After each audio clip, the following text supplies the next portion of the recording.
There we go. All right. So let's take a look at some pictures just so we can kind of see what we're dealing with as we go. Looks like we've got a couple of Raspberry Pi things going on here. Looks like we got 2 Raspberry Pis in there. I'll be curious to find out what those are for. There it is, all buttoned up. Big old box right there. That looks like the same sysrack that same company is what I'm trying to say. Sysrack is what that looks like to me. And of course, that's the front. And we scroll down, we can get some more information there. Can we pop that open? Yeah, there we go. So we've got our Netgear switch up here, a couple of hard drives, a NAS drive, or a Synology. I can't tell what DS that is, but let's keep looking. Little PC in there that I'm guessing is a Homelab PC. Looks like I could use a little dusting rather. But you know, it is what it is. Ooh, you're using ZFS. That's why. I'm assuming that anyway. Cool. Oops. Wow. That's not what I wanted to do. All right. So very cool. All right. So let's go back and let's read. Hope this email finds you well. Starting with the hardware, let's take a close look at the components from the top to the bottom of the attached photos. An iconic 3D printer. Made some modifications to my Anycubic i3 Mega S, including new stepper drivers and a custom fan duct. That's really neat.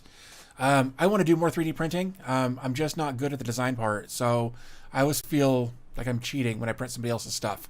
A couple of Raspberry Pi 2Bs rather. Repurpose these as PiKVM units. That's okay. That makes a lot of sense. And then customized an old DVB-T decoder. The 3D printed front bezel accommodates the Pis and the various connectors. Well done. That's really cool. Got a temperature controller up at the top in the rack. The Netgear switch that we found at a landfill. Holy crap! You guys probably can't see that, can you? Let's make that bigger. There we go. So that Netgear switch that we saw earlier, this Netgear switch right there, found working in a landfill. That's awesome. Some of the stuff people throw away, man. So main storage solution is a Synology DS-218 Plus, equipped with 4 Seagate Ironwolf 8TB drives and SHR with 2 NVMe SSDs for caching. This NAS has been updated to DSM-7. Outstanding.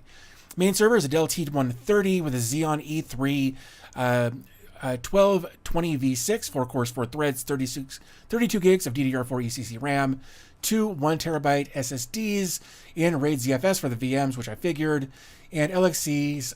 You got a 250 gig Samsung Evo for the OS, and an Intel i350 T4 NIC with 4 1 gig ports. That's really cool. I love the idea of just repurposing old hardware that would otherwise end up as e-waste. Absolutely love it. AP MikroTik CAPXL is a formidable access point. Did we see that in there? I didn't. No, that is 3D print stuff. Where I must not be seeing it. But dig it. Absolutely dig it. Looks great. Let's see what else we got here. Software running Proxmox 7 is the hypervisor on the main server, where I have the following virtualized VMs for Sophos, XG Firewall, Windows 10, and a Proxmox backup server for server backups to the NAS. Perfect. LXC containers, Octoprint, absolutely. And then Docker with the R's, some Jellyfin, some Plex, some Heimdall, all being managed by Portainer. That all sounds awesome. I've done videos, I think, about almost all of that. Maybe not Jellyfin. Networking revolves around the virtualized Sophos XG firewall on the main server, which controls various VLANs, including a server for all servers and devices, IoT for home automation, guest for friends and guests, media for media servers, security, an isolated network for security testing, a DMZ for exposed services, and management for all management services. I mean, that's what's 8 VMs, or VLANs, not VMs, VLANs. And the Netgear GS-724T Switch handles traffic distribution for both the NAS and server. Utilize 2 of the NICs in lag for increased bandwidth. Very cool. What do you think about it? Let's see.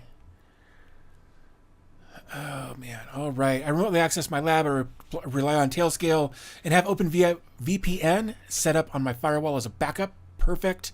In terms of backups, I've virtualized Proxmox backup server, which performs backups to the NAS via NFS. Perfect. I love that. Super easy to run that way. And if your stuff ever goes down, those files are still somewhere else. It's like the perfect sweet spot in initial redundancy, in my opinion. While I acknowledge the risk of losing PPS-VMs if the server fails, the critical data set is on the NAS, ensuring data integrity. Additionally, the NAS is backed off to an offsite Synology unit and an external hard drive. Excellent. My future goals include finding a more efficient setup. Fair enough. I think we're all searching for that. Possibly creating a cluster to ensure my network continuity. For now, if the main server goes down, the network dies. Yeah, I am also kind of there with you. I also aim to securely expose services, though I currently lack the necessary security knowledge to accomplish this. Like I mentioned earlier, try exposing something simple, something that doesn't matter, and then kind of get an idea of what you can do with it, and kind of build up that way. That's how I started, very small. You work up, you add something, you work up, you add something, you try things out, you figure out what works, what doesn't. You find the security protocol that works for you and your setup and your needs, and before long you'll be rocking at this. Some of the areas of improvement include cable management using a patch panel and considering more robust SSDs for both NAS and the server, as the consumer grade ones I currently use are already degraded 28% of their original life after only 2 years. That's brutal. That is, gosh, you got like what, 2, 3, maybe 3 years? No, 5 years left. I mean, that's 7 years on an SSD. Of course, that doesn't include any kind of exponential data loss as a result of other things having to get overwritten more often because of old things being dead. I'd say you probably got about 3 or 4 years, rough math.